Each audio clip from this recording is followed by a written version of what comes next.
এটা এটা কিসের অর্থ দিচ্ছেন দাদা? বিরোধী দলনেতা হিসেবে বিধায়কদেরও বেড়েছে, মন্ত্রীদেরও বেড়েছে।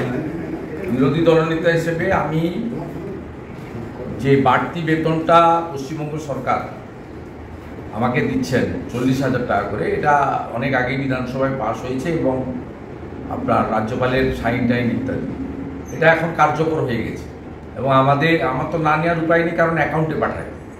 আমি এর আগে সংগ্রামী যৌথ মঞ্চের অনশন মঞ্চে গিয়ে ঘোষণা করেছিলাম, ওদের অ্যাপ্রোচ করেছিলাম, কাউকে কিছু দিতে গেলে তার কনসেন্ট নিতে হবে।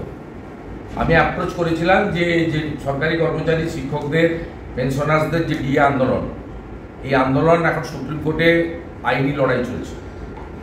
সেই আইনি লড়াইতে তাদেরকে এই বাড়তি টাকা, আমার সামান্য সমুদ্রের বিন্দু, সুপ্রিম কোর্টে মাসে 40,000 টাকা কিছুই না, তা সেটা আমি বাড়তি বেতনটা আমার অ্যাকাউন্টে ঢুকেছে। আমি সেই চেক আজকে সংগ্রামী যৌথ মঞ্চের নেতৃত্ব এবং তাদের সঙ্গে থাকা কর্মচারী পরিষদ, কারণ আমি যখন তাদের প্রস্তাব দিয়েছিলাম, সংগ্রামী যৌথ মঞ্চ যেহেতু এই কেসের সরাসরি পার্টি নয়, তাদের সঙ্গে যে কটা সংগঠন যুক্ত আছে তাদের মধ্যে অন্যতম কর্মচারী পরিষদ এই কেসের পার্টি।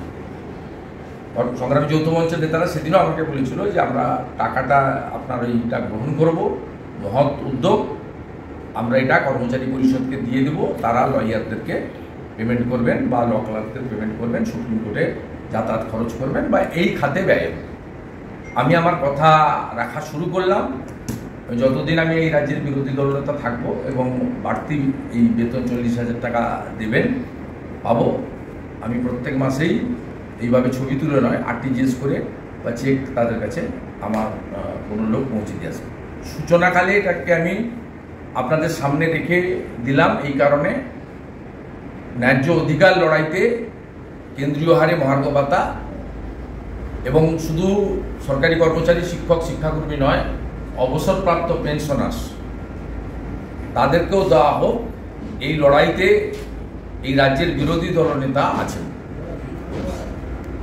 এই লড়াই থেমে থাকবে না, এই লড়াই চলবে।